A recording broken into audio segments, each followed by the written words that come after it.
এবং আমরা দেখবেন মাসলা মাসাইল ফেকা নিয়ে আমাদের মারামারি কোনো অভাব নাই। কাজটা আপনার কাফের এবং মুশরিক বানানোর ইস্যু, এটার ফিকহি ইখতিলাফ এবং কিয়ামত পর্যন্ত ইখতিলাফ থাকবে। এখন আপনার তারাবির নামাজকে আপনি 8 রাকাত পড়বেন 20 রাকাত পড়বেন, কিয়ামত পর্যন্ত ইখতিলাফ থাকবে, কিন্তু এক দল আপনাকে কাফের বানিয়ে দেবে। ও তো কাফের। এবং আমাদের দেশে একটা কাফের বানানোর মেশিন আছে, কিছু মেশিন আছে, ওই লোক ওইখানে ঢুকে দিলে লোকেরা কাফের হয়ে বের হয়ে যায়, তাই না? কিছুদিন আগে একজন তার নিজকে গ্র্যান্ড মুফতি হিসেবে দাবি করছে এবং উনি বলছে সবাই কাফের, কারণ উনি ছাড়া আর কেউ নাই। তো এইরকম একটা জায়গায় কিন্তু আমরা আছি। এবং আমরাও এখন রোজা যখন এসে তখন দেখবেন মারামারি অনেকগুলো ইস্যু আছে। আপনি তারাবি কয় রাকাত পড়বেন, আপনি এটা করবেন, এটা all of this are the issues. কোরআনে সূরাতুল বাকারাতে আয়াত হচ্ছে 286। কত আয়াত আছে বলেন তো? 286। আর এই আয়াতটা হলো 143তম আয়াত। এটা কত নম্বর আয়াত? একেবারে মধ্যবর্তী জায়গায় আসা, মধ্যবর্তী জাতি হিসেবে আপনাদেরকে বানাইছেন আল্লাহ তাআলা বলেছেন। এবং সূরা বাকারার একেবারে মধ্যম আয়াতটাতে আল্লাহ তাআলা এই কথা বলেন, উম্মাতান ওয়াসাতান, একেবারে মধ্যম আয়াতে। মানে এর আগে পর্যন্ত এতটুকু পর্যন্ত ওই যে জাতিপুঞ্জের কথা বলেছেন, এরপর থেকে 143তম আয়াত থেকে শুরু করে এবার আপনাদের গল্প। আপনারা কি হবেন, আপনাদের সামাজিক জীবন কেমন চলবে, পারিবারিক জীবন কেমন চলবে, এমনকি বিয়ের কথা বলা হয়েছে, তালাকের কথা বলা হয়েছে, যুদ্ধের কথা বলা হয়েছে, হজের কথা বলা হয়েছে, এখানে কিন্তু রোজার আলোচনা। অতএব আপনি এই 143 আসারাই কিন্তু আপনাকে এর আগের ঘটনাগুলি জানতে হবে। বনী ইসরায়েলের মতো হলে চলবে না। এবং এখানে বনী ইসরায়েলের জন্য যা আলোচনা আছে ঠিক তার এরকম পরিমাণ বা তার চেয়ে একটু বেশি আলোচনা এবার আপনাদেরকে নিয়ে করা হয়েছে, যে আপনাদের জীবন কেমন হবে, এমনকি আপনাদের ইকোনমিক লাইফ কেমন হবে সেটাও বলা হয়েছে। যেমন টাকা পয়সা কেমন ইনকাম করবেন, কোথায় খরচ করবেন, এমনকি আপনারা টাকা পয়সা ইনকামের জন্য যে অস্টেন্সেবল কিছু মেকানিজম লোকেরা মনে করেছে, তা কি? তাহলে যে সুদের কাজ করলে টাকা বেশি ইনকাম হবে। আল্লাহ তাআলা বলছেন না, এর মধ্যে সুদের মধ্যে মূলত সম্পদের প্রবৃদ্ধি নাই, বরং সম্পদের প্রবৃদ্ধি আছে সাদাকায়ের মধ্যে। এগুলো তিনি বলেছেন আরো অনেক। এবং সেখানে আমরা যেন অর্থনৈতিক কার্যকলাপগুলো লিখে রাখি, এরকম আলোচনা করার পর এরপরে সর্বশেষ আল্লাহ সুবহানাহু ওয়া তাআলা শেষ করলেন কি?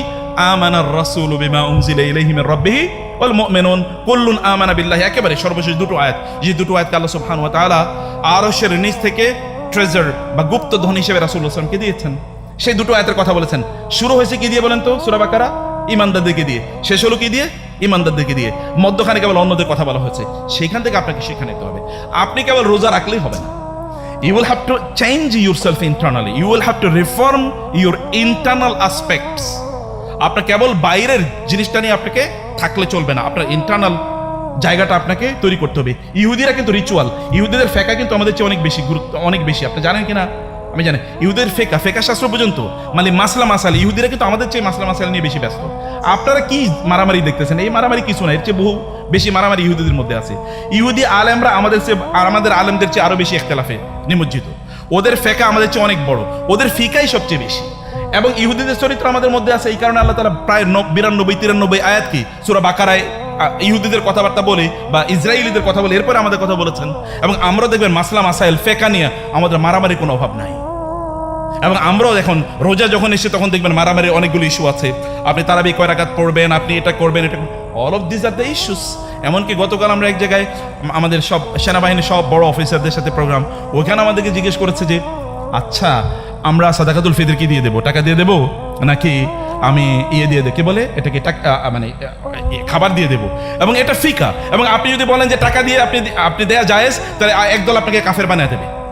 আর আপনি যদি বলেন যে না, আপনার শুধুমাত্র দিয়ে দিতে হবে, মানে খাদ্য দিয়ে দিতে হবে, টাকা দিয়ে দেওয়া জায়েজ নাই, তাহলে আরেক দল আপনাকে কাফের বানিয়ে দেবে। দেখেন না, অথচ কাজটা কি? এটা কাজটা আপনার কাফের এবং মুশরিক বানানোর ইস্যু, এটার ফিকহি ইখতিলাফ এবং কিয়ামত পর্যন্ত ইখতিলাফ থাকবে।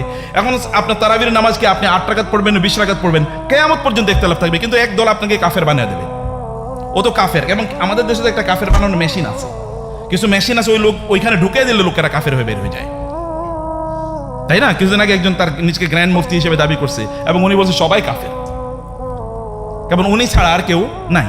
তো এইরকম একটা জায়গায় কিন্তু আমরা আছি, এর বাইরে কিন্তু আমাদের অবস্থান নাই। সত্যি আমরা কেবল এক্সটার্নাল জায়গা নিয়ে আমরা খুবই ব্যস্ত।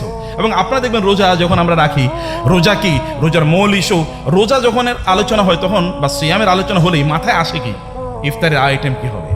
আর ইয়াংদের জন্য এখন সাহারি নাইট, এটা তো নতুন আবিষ্কার। শয়তান তো আর বসে না, ও তো ভেরি মাচ প্রোডাক্টিভ। এবং তার ইনভেনশন, তার ডিসকভারি, এটা সুপারসিডিং এভরিওয়ানস আইডিয়া। সব কিছুকে ছাপিয়ে সে এরকম নতুন নতুন আবিষ্কার নিয়ে আসে।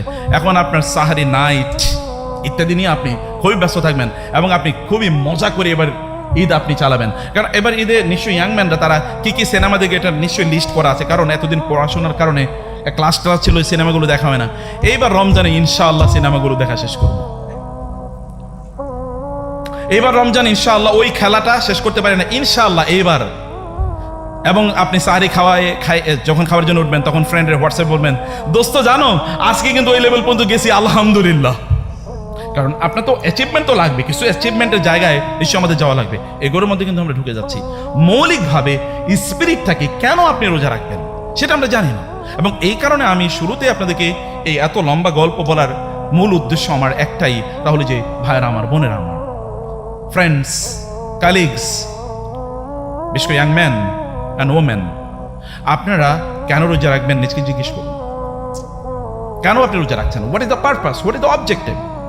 এবং মনে রাখবেন, আপনি সকল ডিফিকাল্টির সাথে, সকল কষ্টের সাথে কি আছে? সফলতা বিল্ট ইন আছে। সকল কষ্টের সাথে সফলতা কি বিল্ট ইন। যেমন আপনি স্টুডেন্ট লাইফে যত ভালো করে পড়াশোনা করবেন, পরবর্তীতে আপনার জীবনটা তত ভালো কাটবে। আপনি দুনিয়াতে যত ভালো জীবন যাপন করবেন, মানে যত কষ্ট করে কাটাবেন, একেবারে ঠিক সেই রকম মানে প্রপোর্শনেটলি আপনি সেখানে গুড পাবেন। আপনি দিনের বেলা যত কষ্ট করবেন, রাতের বেলা দেখবেন ঘুমটা ভালো হয়েছে। সারাদিন আপনি একেবারে মানে শুয়ে বসে দেখবেন রাতে আপনার ঘুমই আসে না। এবং এই কারণে যাদের রাতের ঘুম হয় না, আমরা তাদেরকে প্রেসক্রাইব করি আপনার রাতের বেলা কি ঘুমানোর আগে একটু এক্সারসাইজ করবেন, অথবা দিনের বেলা একটু খেলাধুলো করবেন, তাহলে রাতে আপনার ঘুমটা ভালো হবে।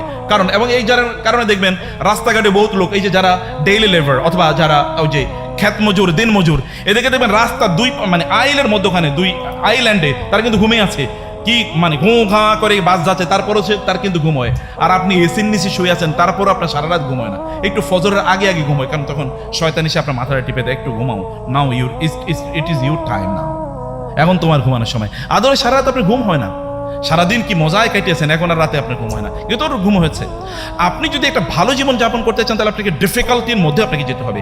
রামাদান একটা ডিফিকাল্টি আপনার জন্য তৈরি করে দিয়েছে।